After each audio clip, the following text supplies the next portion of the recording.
עד לאחרונה יכול היה אסמאעיל חלדי להציג את עצמו כמי שנולד בכפר שרק לאחרונה חובר לחשמל ולמים.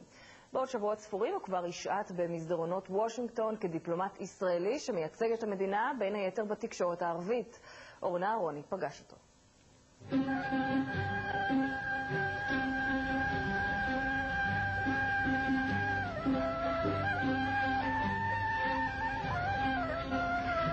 יש המון בעיות, ואתה יודע מה? את הבעיות האלה בוא נשים בצד. ישראל היא המדינה שלי, החברה הישראלית היא החברה שלי. מה שיקרה לישראל, יקרה לי. מה שיקרה לישראל כמובן יקרה לי, מה שיקרה לחברה הישראלית יקרה לי. אסמאעיל חלדי עומד בפני הגשמת חלום. מאז שהיה ילד עניין אותו רק דבר אחד, להיות דיפלומט. הרצל אמר פעם, אם תרצו אין זו אגדה.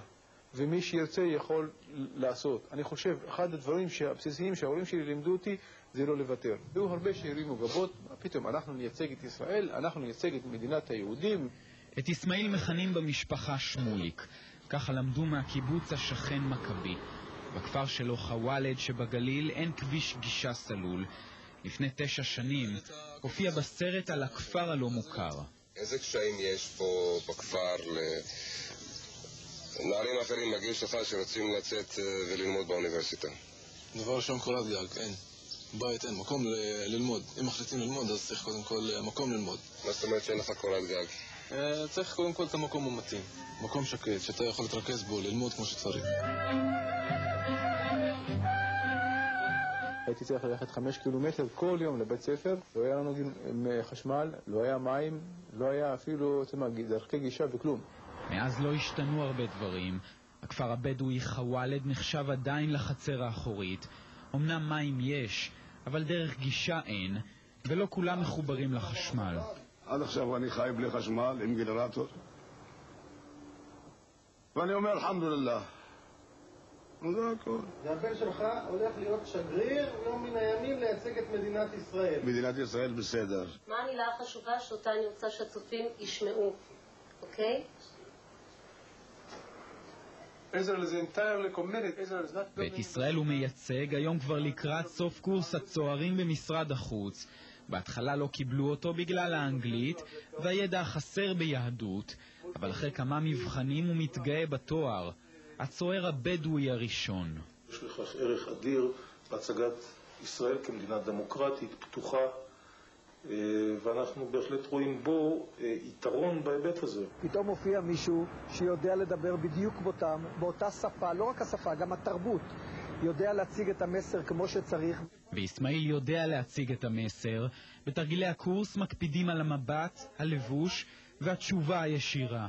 Hamas is a terrorist organization. Hamas is an extremist organization that calls for the destruction of the state of Israel. ואת המבחן האמיתי הוא עבר לפני חודשיים בהתנתקות מול רשתות השידור הערביות. فرصة ذهبية من ناحيتنا للسلطة الفلسطينية أن تبرهن قدرتها أو عدم قدرتها على فرض النظام والقانون. هذا كل ما نطلبه. בטלוויזיה של אבו דאבי, אל-ג'זירה, איראן ואפילו אל-מנאר של החיזבאללה, שם תיארו אותו כדובר משרד החוץ של האויב. حتى الآن تسير الأمور على ما يرام. لا توجد أي مواجهات عنيفة بين الشرطة وقوات الأمن وبين المستوطنين. יאללה. מה אני אייצג את רועי צאן כדיפלומט? מה? אני, אתה יודע מה, הכבוד, תאמין לי. בכל סוף שבוע הוא חוזר לבית הוריו, לחברים, לסביבה הגאה. בן אדם טוב שמציג את הבדואים, ויש גם הרבה אנשים צריכים ללכת כמוהו. אבל הוא חוזר גם לקונפליקט האישי. להבין איך זה להיות נציג מדינה שבא ממגזר מקופח כל כך. אני בדואי, מוסלמי, ערבי, אבל חלק ממדינת ישראל. אולי אני לא ציוני גדול, אולי אנחנו לא ציונים גדולים, כן? אבל ישראל היא חלק מהמציאות שלנו, אנחנו חלק מישראל, וזה מה שיש. ועל המסר הזה הוא לא מוותר. בכל זאת מדובר בדיפלומט. בעוד כמה שנים הוא רוצה להיות שגריר. השגריר הבדואי הראשון.